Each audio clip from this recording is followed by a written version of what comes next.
Maligayang pagbabalik sa Rai Movie Recaps. Narito na naman po tayo para sa isa na namang magandang pelikula na pinamagatang Skyscraper na napalabas noong 2018. Kaya't ano pa ang ating hinihintay? Sit back, enjoy and relax, love you.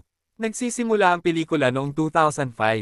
Si Will Sawyer ay nangunguna sa isang FBI hostage rescue team sa panahon ng misyon.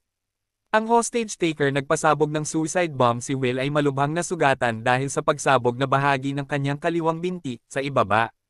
Kailangang putulin ang tuhod sa kasalukuyang kalooban na ngayon ay nakasuot ng huwad na binti. Ang kanyang asawa, si Sarah, at ang kanyang kambal na anak na si Henry sa Georgia, ay nakatira sa isang apartment sa loob ng Pearl. Ang pinakamataas na skyscraper sa mundo na matatagpuan sa Hong Kong. Si Jiao Longji ang business entrepreneur sa likod ng pagtatayo ng 225-floor building, na mas mataas pa sa Burj Khalifa. Will na nagsimula ng isang pribadong kumpanya ng seguridad at siya ay nasa Pearl. Dahil doon, pinakiusapan ni Sarah si Will na ayusin ang kanyang telepono, i-off at i-on lang ulit ang telepono. Si Ben na nagtatrabaho sa Zhao, ay lumabas sa elevator. Umalis si Sarah at ang mga bata para magsaya. Sumakay sina Will at Ben sa elevator para sa isang meeting kasama si Zhao Security Director, isang Johnny o KK at insurance underwriter. Si Mr. Pierce Will ay tinanggap upang tasahin ang mga sistema ng kaligtasan at seguridad. Iniulat niya sa pulong na ang mga computerized na sistema ng sunog at seguridad ay nakapasa sa kanyang mga pagsubok kahit na kailangan niyang suriin ang seguridad sa pasilidad sa labas ng lugar. Binigyan ni Zhao si Will ng tablet na maa-access lang ng mukha ni Will. Dinala ni Zhao ang kalooban sa isang silid kung saan lumilitaw ang mga salamin mula sa sahig, mga salamin na nagbibigay ng mga refleksyon sa iba't ibang anggulo. Sasakay si Ben sa isang bangka pagdating nila sa kanilang destinasyon.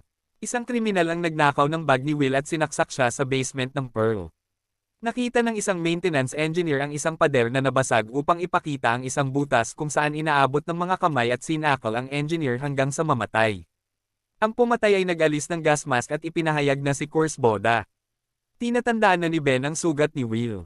Inilagay ni Will ang tablet ni Jay sa kanyang jacket bago sila umalis. Kinausap ni Sarah si Will sa telepono habang pabalik sila sa Pearl dahil nagkasakit si Henry. Bumunot si Ben ng baril at ipinahayag na nagtatrabaho rin siya para sa Kurs at hiniling kay Will na ibigay sa kanya ang tablet. Nagsimula silang mag-away at aksidenteng nabaril si Ben sa dibdib gamit ang sariling baril.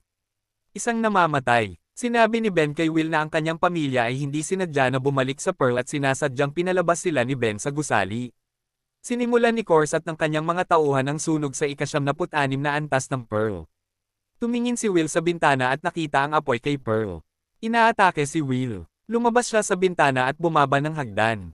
Si Shaw ang isa sa mga kasama sa kurso ay lumilitaw sa Zaps ay may stun gun. Inis kanya ang kanyang mukha sa tablet at papatayin na sana siya nang dumating ang mga pulis at binaril. Ang kriminal na nakapaligid ay pinapatay ang kriminal na nagnakaw ng bag ni Will. Umalis si Shaw sakay ng van at sasakay sa motorsiklo at tatango kay Pearl.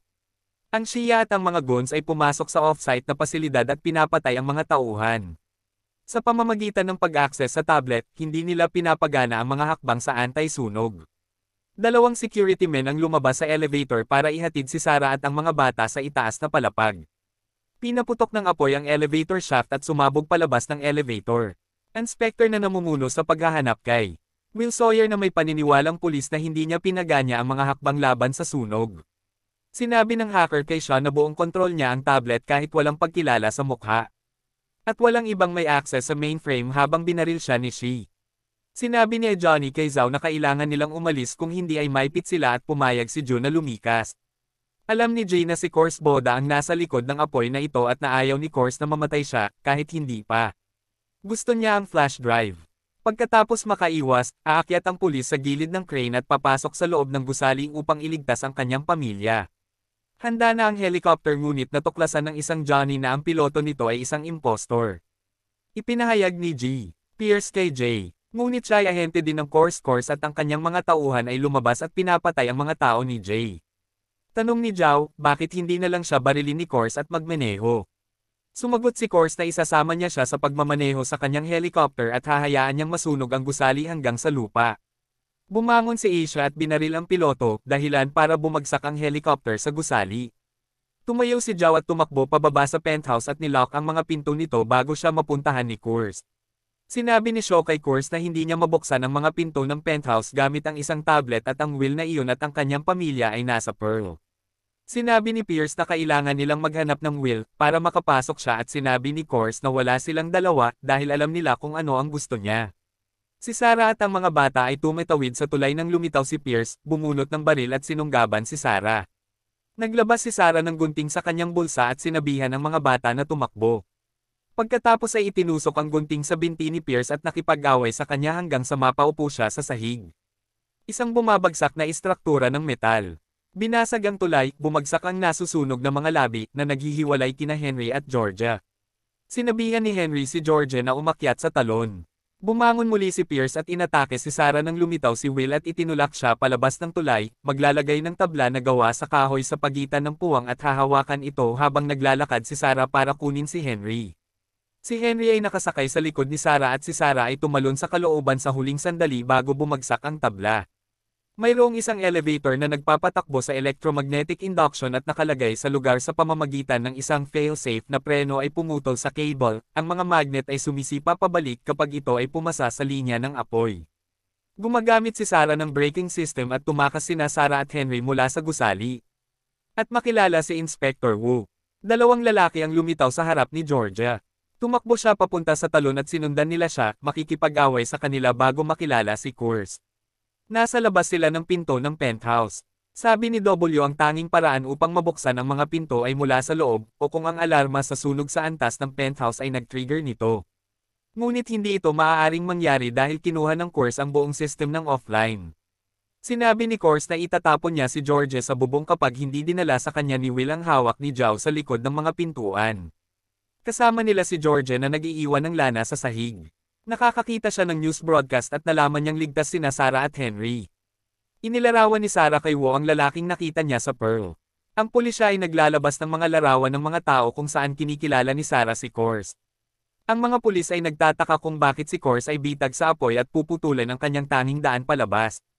May lalagyan ng isa sa mga tauhan ni CO na may nakasulat na Sir. Tumingin ang mga pulis, Ginoo at nalaman na ito ay isang parachute. Napagpasyahan ni Sarah na malamang na tumalon sila palabas ng gusali at makarating sa malapit. Ang mga subroutine panel na kumokontrol sa mga pinto ay nasa likod ng mga turbine ay babasagin ng isang bintana, aakyat sa gilid ng gusali, at abseil sa mga turbine.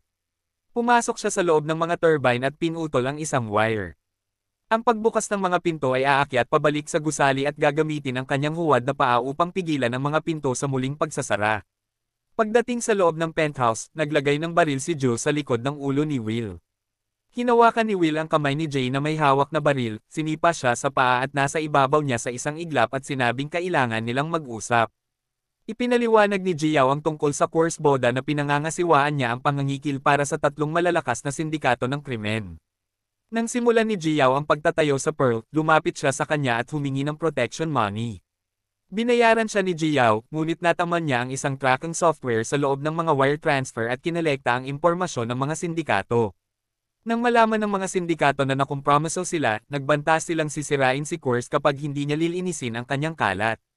Kung namatay si Jiao, ang mga kopya ay ipapadala sa mga awtoridad, kaya naman kailangan ni Course ang mga orihinal na file upang maitago ang kanilang mga pagkakakilanlan. Sinimulan ni Course ang apoy sa Pearl, alam niyang kukunin ni Zhao ang flash drive at tatakbo ng maayos. Ibibigay nila kay Course ang gusto niya, ngunit sinabi ni Jiao na papatayin niya silang dalawa ng maayos ng isang beses upang mailigtas ang kanyang anak at mas mahalaga sa kanya ang buhay nito. Kaya hiniling niya kay Zhao na tulungan siya. Si Course, ang kanyang mga tauhan, at si Georgia ay nasa bubong. Si Will at Zhao ay lumabas kasama si Jay. Nakatali ang mga kamay gamit ang duct tape. Ni-freeze ni Zhao ang kanyang mga kamay mula sa duct tape, kinuha ang pagmamaneho, itinutok ang kanyang baril kay Will, at sinabing gusto niya ng parachute. Inutusan ni Course ang isa sa kanyang mga tauhan na ibigay sa kanya ang kanyang parachute. Inihagis niya ang flash drive sa buong kwarto habang sinisigawan ni W si Georgia na tumakbo. Bumunot ng espada mula sa ilalim ng kanyang kamisete at nilaslas ang lalaking nasa harapan niya. Binaril ni Jay ang mga kriminal. Lumilitaw ang mga salamin. Nagsisimula silang makipag-away at ang mga kriminal ay nagsimulang magkaroon ng isang mahirap na oras na makilala ang mga tunay na tao mula sa mga nakalarawang imahe. Hinanap ni Wolf ang flash drive habang ang isang thug ay binaril ni Zhao bago siya makapatay. Pinangunahan ni Will W. ang isang pag-atake sa isang lugar na malamang na maging drop zone para sa mga parachute. Sa loob ng sasakyan ng pulis, nakita ni Sarah si Shaw na babarilan ng isang pulis. Hinampis niya si Shaw sa pinto ng kotse at habang nakikipaglaban ay bumusina ang sasakyan na nagpapaalerto sa pulisya. Sinasakal siya ni Shaw nang lumitaw ang isang pulis na nakatutok ang baril kay Shaw. Kinatok siya ni Sarah at kinuha ang tableta, aalis sa upuan, uutusan si Course na lumiko. Si Course ay may Georgia at nagbanta na maghuhulog siya ng granada at ang babae at ang mga utos ay ihagis sa biyahe. Nakatingin si Course sa refleksyon ni Will habang nasa likod niya talaga si Will. Sinipa niya si Course sa gilid at hinawakan si Georgia. Ang granada ay sumabog na nagtapos sa buhay ni CO bago siya matamba. Ginagamit ni Sarah ang tablet para i-restart ang control system ng gusali. Ang mga hakbang laban sa sunog ay bumalik sa online. Ang mga sprinkler ay nagsimulang gumana muli at ang apoy ay naapula. Dumating ang isang helicopter upang dalhin si Georgia at Zhao Ba ay ibibigay kay Zhao ang kanyang flash drive. Pagkatapos, ang pamilya Sawyer ay masayang reunite at Wu ay may pagkakataon na sa wakas ay makilala si Will. Kinikilala na hindi niya pananagutan ang sunog sa Pearl J States, ang kanyang intensyon na muling itayo si Pearl. At dito na nga nagtatapos ang pelikula natin para sa araw na ito. Maraming salamat sa panunood.